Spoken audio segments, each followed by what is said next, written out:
আসসালামু আলাইকুম। বিশ্বকাপ শুরু হতে বাকি আর মাত্র 10 দিন, কিন্তু এর ভিতরে শুরু হয়ে গেছে ব্যাপক উত্তেজনা এবং সবার ভিতরে উন্মাদনা যে কে জিতবে এবারের বিশ্বকাপ।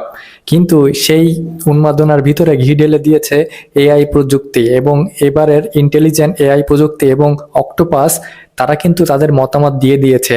তারা কাকে দিল মতামত এবং বিগত সালগুলো কি তাদের মতামত কারেক্ট ছিল? এবার কি হতে যাচ্ছে তাদের মতামত সঠিক? চলুন বিস্তারিত বাকিটা ভিডিওতেই জেনে নেওয়া যাক। দেখুন, অক্টোপাসের ভবিষ্যৎবাণীতে 2010 সালে চ্যাম্পিয়ন হয়েছিল জার্মানি। এরপর থেকে কখনো উট, কখনো টিয়া পাখি দিয়ে গণনা, আবার কখনো মেসিকে থামাতে কালো জাদু। ফুটবল বিশ্বকাপ আসলে যেন নাটকীয়তার কোনো শেষ নেই। সব কুসংস্কার এবং সব নাটকীয়তার গল্পের এক একটা বছর, যার কোনো ভিত্তি নেই, কিন্তু সব উন্নত দেশ এইগুলোই রীতিনীতি মেনে চলে বছরের পর বছর। এবার আসছে ভিন্ন এক পদ্ধতি, সেটা হচ্ছে এআই। দেখুন, এআই এর মাধ্যমে এবার জানার চেষ্টা করা হয়েছে যে কে জিতবে এবারের বিশ্বকাপ।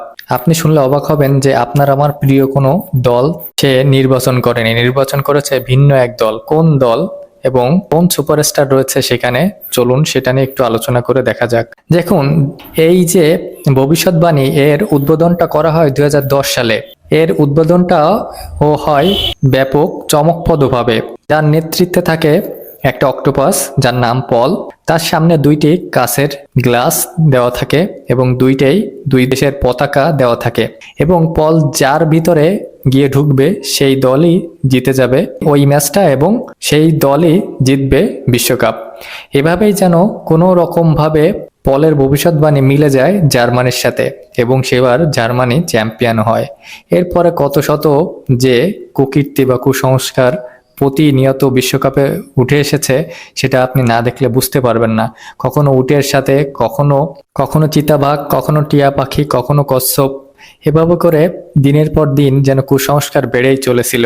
কিন্তু এবার আসলো ভিন্ন রকম এক বার্তা, এবং সেই বার্তাটা দিয়েছে আর কেউ নয়, সেটা দিয়েছে এআই প্রযুক্তি। এখন সবার মনে একটাই প্রশ্ন, কে হবে বিশ্ব চ্যাম্পিয়ন, কে হবে 2026-এর গোল্ডেন বুট জয়ী? এক্ষেত্রে 5 বারের বিশ্ব চ্যাম্পিয়ন ব্রাজিল নাকি ডিফেন্ডিং চ্যাম্পিয়ন আর্জেন্টিনা? এই দুই দলকে সরিয়ে সবার প্রথমে রাখা হয়েছে স্পেনকে, এবং স্পেনের জয়ের সম্ভাবনা ধরা হয়েছে 15.83%। যদিও সাম্প্রতিক সময়ে ফিফা র্যাঙ্কিংয়ের শীর্ষস্থান হারিয়েছে, তারপরও দলটির সামগ্রিক পারফরমেন্সে, স্কোয়াডের গভীরতা তাদেরকে এগিয়ে রেখেছে এআই প্রযুক্তির সুপার কম্পিউটার।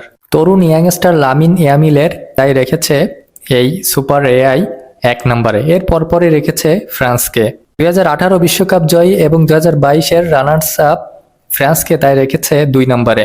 তাদের জয়ের সম্ভাবনা ধরা হয়েছে 12.77%, এবং কিলিয়ান এমবাপ্পের মতো যেখানে এক ভয়ঙ্করতম দৌড়বিদ থাকে, সেখানে তাদের জয়ের সম্ভাবনা অনেক থাকবে, এটাই স্বাভাবিক।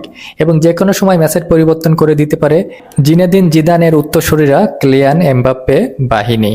এর পরপরই রেখেছে ডিফেন্ডার চ্যাম্পিয়ন আর্জেন্টিনাকে, এবং আর্জেন্টিনার সাথে সম্ভাবনা রেখেছে ইংল্যান্ডকেও।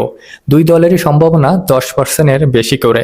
দেখুন, আর্জেন্টিনাকে এখানে 1-2-এ রাখেনি, কারণ হিসেবে দেখিয়েছে যে দলের গভীরতা এবং মেসির বয়সকে। লিওনেল মেসির সম্ভাবনাকে তুচ্ছ তাচ্ছিল্য করার কোনো উপায় নেই, এবং এটাও জানিয়েছে যে যে কোনো সময় আর্জেন্টিনা আবারও পুনরায় চ্যাম্পিয়ন হতে পারে এবং তারা আবারও বিশ্বকাপটা ঘরে নিতে পারে। এবং তার পরপরই রেখেছে 5 বারের চ্যাম্পিয়ন ব্রাজিলকে। ব্রাজিলের সম্ভাবনা দেখে দিয়েছে 9.5%।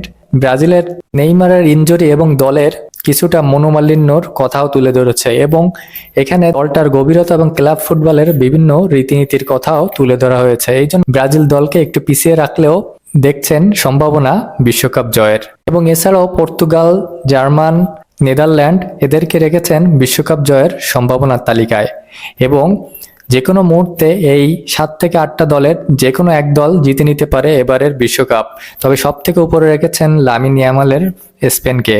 আপনার কাছে কি মনে হয়, এআই প্রযুক্তি এবং অক্টোপাস এই সমস্ত কুসংস্কারে কি ধরা দেবে বিশ্বকাপ, এবং স্পেন কি এবার জিততে পারে এবারের বিশ্বকাপ? অবশ্যই কমেন্টে জানাবেন। ভালো লাগলে পাশে থাকবেন। ধন্যবাদ।